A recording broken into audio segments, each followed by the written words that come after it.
প্ৰথমতে মই মোৰ ইউটিউব চেনেল সকলোকে স্বাগতম জনাইছোঁ আৰু আজি আমি এই ভিডিঅ'টোৰ জৰিয়তে জানিম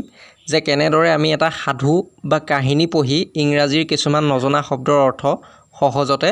মনত ৰাখিব পাৰোঁ। ইংৰাজীৰ শব্দ সম্ভাৰ বৃদ্ধি কৰাৰ এটা সহজ উপায় হৈছে ইংৰাজীৰ যিকোনো এটা কাহিনী বা সাধু পঢ়ি তাত থকা নজনা ইংৰাজীৰ শব্দৰ অৰ্থখিনি মনত ৰখা। আৰু এনেদৰে মনত ৰাখিবলৈ চেষ্টা কৰা ইংৰাজীৰ শব্দ অৰ্থখিনি স্থায়ী হ'ব আৰু অতি সোনকালে মনত ৰাখিব। যদি কোনো কাৰণত শব্দটোৰ অৰ্থ আমি পাহৰিও যাওঁ তেতিয়া কাহিনীটোলৈ মনত পেলালে পুনৰ আমাৰ শব্দটোৰ অৰ্থ মনত পৰিব। গতিকে এনেদৰে আমি শব্দৰ অৰ্থ মনত ৰাখিবলৈ চেষ্টা কৰিলে অতি সোনকালে মনত ৰাখিব আৰু আমনি নালাগে। আৰু আজি আমি এই ভিডিঅ'টোত এটা সাধু পঢ়িম আৰু সাধুটোৰ নাম হ'ল the hair and the lion. আৰু হেয়াৰ মানে হ'ল শহাপহু আৰু লায়ন মানে হ'ল সিংহ, অৰ্থাৎ শহাপহু আৰু সিংহৰ সাধু। আৰু ইয়াৰ আগতে যদি আপুনি মোৰ চেনেলটো ছাবস্ক্ৰাইব কৰা নাই অনুগ্ৰহ কৰি মোৰ চেনেলটো ছাবস্ক্ৰাইব কৰি লগতে থকা নটিফিকেশ্যন বেলটো টিপি ৰাখিবলৈ নাপাহৰিব যাতে মই আপলোড কৰা সকলো ধৰণৰ এডুকেশ্যনেল ভিডিঅ'ৰ নটিফিকেশ্যন আপুনি লাভ কৰে। আৰু যিসকলে মোৰ চেনেলটো ছাবস্ক্ৰাইব কৰি আহিছে তেওঁলোকলৈ অশেষ ধন্যবাদ। Once upon a time there lived a lion in a deep forest. অৰ্থাৎ once upon a time মানে হ'ল এসময়ত এখন গভীৰ অৰণ্যত এটা সিংহই বাস কৰিছিল। আৰু লিভ মানে হ'ল বাস কৰা, আৰু লায়ন মানে হ'ল সিংহ, আৰু ডিপ মানে হ'ল গভীৰ, আৰু ফৰেষ্ট মানে হ'ল অৰণ্য। অৰ্থাৎ এসময়ত এখন গভীৰ অৰণ্যত অথবা অটব্য অৰণ্যত এটা সিংহই বাস কৰিছিল। He was very powerful and strong, and all the animals of the forest feared him. He was very powerful and strong. অৰ্থাৎ সি বহুত শক্তিশালী আছিল। সেই সিংহটো, যিটো সিংহ এখন হাবিত বাস কৰিছিল, সেই হাবিখনত বাস কৰা সিংহটো বৰ শক্তিশালী আছিল। পাৱাৰফুল এণ্ড ষ্ট্ৰং মানে হ'ল শক্তিশালী। And all the animals of the forest feared him. অৰ্থাৎ অৰণ্যখনৰ সকলো জীৱ জন্তুৱে তাক ভয় কৰিছিল। অৰ্থাৎ সেই অৰণ্যখনত থকা অন্য সকলো জীৱ জন্তুৱে সেই সিংহটোলৈ ভয় কৰিছিল। আৰু ফিয়েৰ মানে হ'ল ভয় কৰা, FEAR, ফিয়েৰ মানে হ'ল ভয় কৰা। আৰু এইটো ফিয়েৰ্ড আছে, পাষ্ট ফৰ্মত আছে, ভাৰ্বৰ পাষ্ট ফৰ্মত আছে, গতিকে এইটো ফিয়েৰ্ড হৈ আছে। ফিয়েৰ্ড মানে হ'ল ভয় কৰিছিল। আৰু ফৰেষ্ট মানে হ'ল অৰণ্য, এনিমেলছ মানে হ'ল জীৱ জন্তু। The lion used to dominate and kill the animals in the forest and sometimes even unnecessarily. অৰ্থাৎ সিংহটোৱে অৰণ্যৰ জীৱ জন্তুবিলাকক দমন আৰু হত্যা কৰিছিল। The lion use to dominate and kill the animals in the forest. আৰু ডমিনেট মানে হ'ল দমন কৰা বা শাসন কৰা, আৰু কিল মানে হ'ল হত্যা কৰা। এণ্ড ছামটাইমছ, আৰু ছামটাইমছ মানে কেতিয়াবা। ইভেন মানে হ'ল আনকি। আননেচেচেৰিলি মানে হ'ল অপ্ৰয়োজনীয়ভাৱে। অৰ্থাৎ এখন অৰণ্যত এটা সিংহই বাস কৰিছিল আৰু সেই সিংহটো বহুত শক্তিশালী আছিল, আৰু সেই সিংহটোৱে তাত থকা যিখিনি অন্য জীৱ জন্তু, সেই হাবিখনত থকা, সেই অৰণ্যখনত থকা অন্য যিবিলাক জীৱ জন্তু, সেই জীৱ জন্তুবিলাকক অপ্ৰয়োজনীয়ভাৱে সি হত্যা কৰিছিল। সিংহটোৱে অপ্ৰয়োজনীয়ভাৱে হত্যা কৰিছিলে, কেতিয়াবা খাদ্যৰ বাবে হত্যা কৰিছিলে বা কেতিয়াবা অপ্ৰয়োজনীয়ভাৱেও হত্যা কৰিছিলে। আৰু সেই জীৱ জন্তুবিলাকক সেই সিংহটোৱে দমন কৰিছিল আৰু লগতে হত্যা কৰিছিল। One day, the animals decided to hold a meeting and eventually they held a meeting. All the animals of the forest were present in the meeting. One day, অৰ্থাৎ one day মানে হ'ল এদিনাখন। The animals decided to hold a meeting. অৰ্থাৎ এদিনাখন জীৱ জন্তুবিলাকে এখন সভা অনুষ্ঠিত কৰাৰ কথা সিদ্ধান্ত কৰিলে। এনিমেলছ মানে হ'ল জীৱ জন্তু, ডিচাইড মানে হ'ল সিদ্ধান্ত কৰা, আৰু হোল্ড মানে HOLD, হোল্ড মানে হ'ল অনুষ্ঠিত কৰা। আৰু হোল্ডৰ আৰু এটা অৰ্থ আছে, হোল্ড মানে কোনোবা এটা বস্তু ধৰাও বুজায়। ইয়াত আকৌ ধৰা বুজোৱা নাই, মিটিঙৰ ক্ষেত্ৰত আমি অনুষ্ঠিত কৰা বুলি কওঁ, গতিকে ইয়াত অনুষ্ঠিত কৰা বুজাইছে। গতিকে জীৱ জন্তুবিলাকে এখন সভা অনুষ্ঠিত কৰাৰ কথা সিদ্ধান্ত কৰিলে। এণ্ড ইভেনচুৱেলি, আৰু ইভেনচুৱেলি মানে হ'ল পৰিণামবশতঃ, অৰ্থাৎ ফলস্বৰূপে বা অৱশেষত। ইভেনচুৱেলি মানে হ'ল ফলস্বৰূপে বা অৱশেষত। ইভেনচুৱেলি অৱশেষত দে হেল্ড এ মিটিং, অৰ্থাৎ সিহঁতে এখন সভা অনুষ্ঠিত কৰিছিল। আৰু হোল্ডৰ যিটো পাষ্ট ফৰ্ম সেইটো হ'ল হেল্ড, গতিকে অৱশেষত সিহঁতে এখন সভা অনুষ্ঠিত কৰিছিল। All the animals of the forest were present in the meeting. All the animals, অৰ্থাৎ সকলোবিলাক জীৱ জন্তু অফ দ্য ফৰেষ্ট অৰ্থাৎ অৰণ্যখনৰ সকলো জীৱ জন্তু were present in the meeting present মানে হ'ল উপস্থিত থকা ইন দ্য মিটিং মানে হ'ল মিটিংখনত অৰ্থাৎ সভাখনত অৰণ্যৰ সকলোবিলাক জীৱ জন্তু উপস্থিত আছিল even the lion was present in the meeting the animals of the forest sent a proposal to the lion they requested the lion to stop hunting down animals in the forest and in return they would send an animal in a day to him and he could kill the animal and eat it as his food অৰ্থাৎ even মানে হ'ল আনকি the lion was present in the meeting আনকি সেই সিংহটো সেই মিটিংখনত উপস্থিত আছিলে the animals of the forest sent a proposal to the lion অৰ্থাৎ অৰণ্যখনৰ জীৱ জন্তুবিলাকে সিংহটোলৈ এটা প্ৰপ'জেল পঠিয়াইছিলে আৰু প্ৰপ'জেল মানে হ'ল এটা প্ৰস্তাৱ অৰণ্যখনৰ জীৱ জন্তুবিলাকে সিংহটোলৈ এটা প্ৰস্তাৱ পঠিয়াইছিলে they requested the lion to stop hunting down animals in the forest আৰু অৰণ্যখনত থকা জীৱ জন্তুবিলাকক চিকাৰ নকৰিবলৈ জীৱ জন্তুবিলাকে সিংহটোক অনুৰোধ জনাইছিলে এণ্ড ইন ৰিটাৰ্ণ অৰ্থাৎ বিনিময়ত মানে হ'ল বিনিময়ত they would send an animal in a day to him অৰ্থাৎ বিনিময়ত জীৱ জন্তুবিলাকে এটাকৈ এনিমেল সেই সিংহটোলৈ পঠিয়াব আৰু চেণ্ড মানে হ'ল পঠিওৱা and he could kill the animal and eat as his food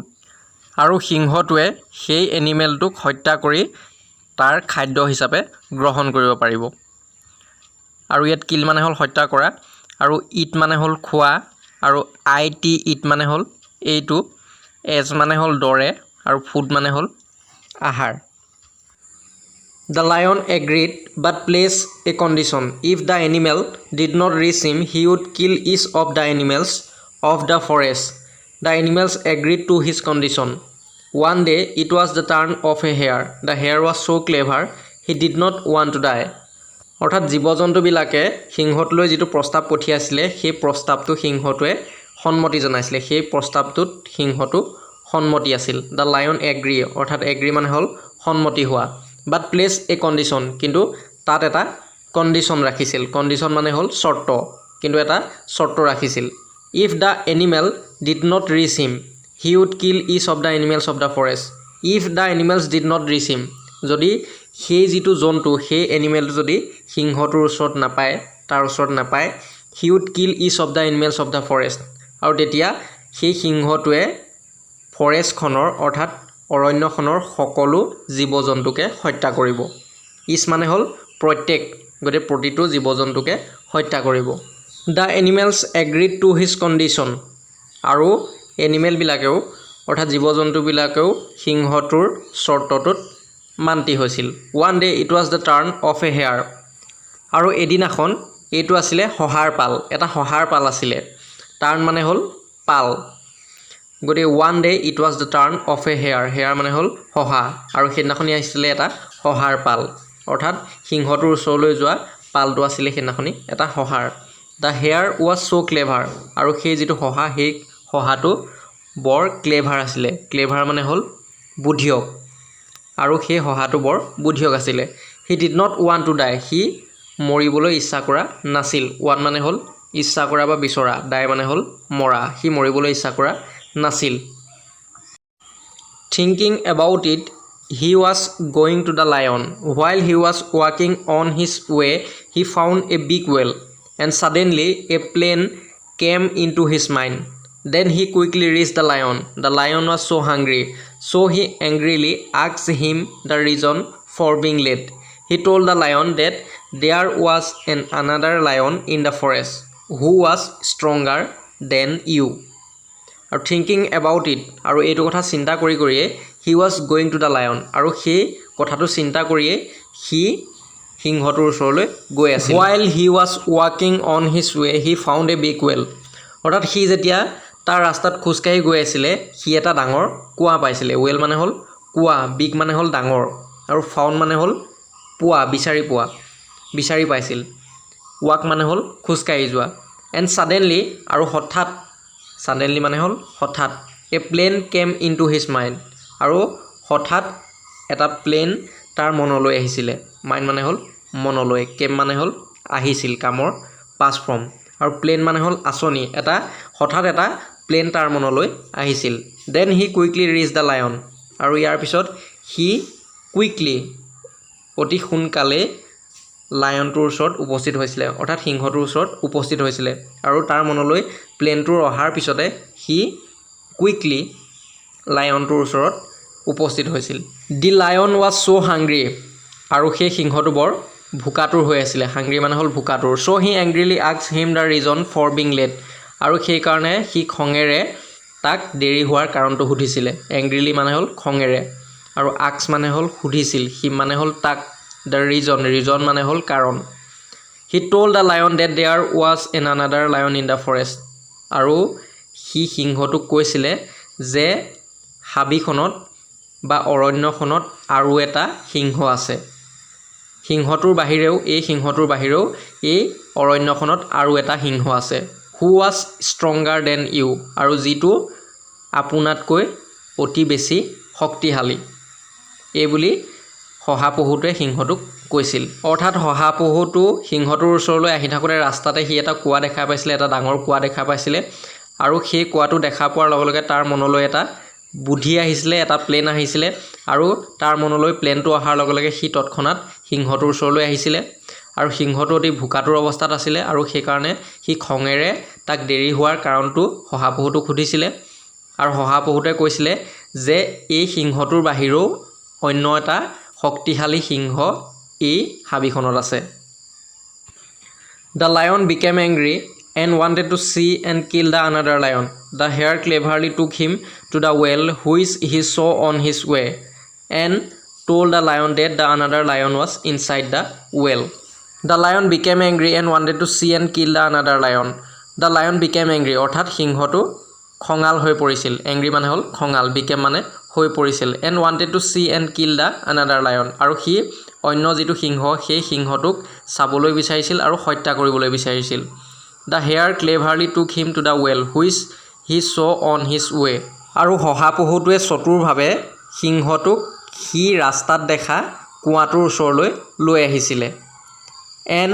told the lion that the another lion was inside the well আৰু সি সিংহটোক কৈছিলে যে ইটো সিংহ কুৱাটোৰ ভিতৰত আছে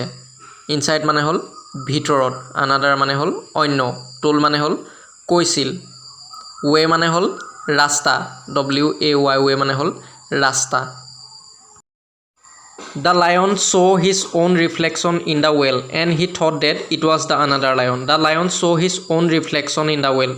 অৰ্থাৎ সিংহটোৱে তাৰ নিজৰ প্ৰতিচ্ছবিটোকে কুৱাটোৰ ভিতৰত দেখিছিলে and he thought that it was the another lion আৰু সি ভাবিছিলে যে সেইটোৱে অন্য সিংহটো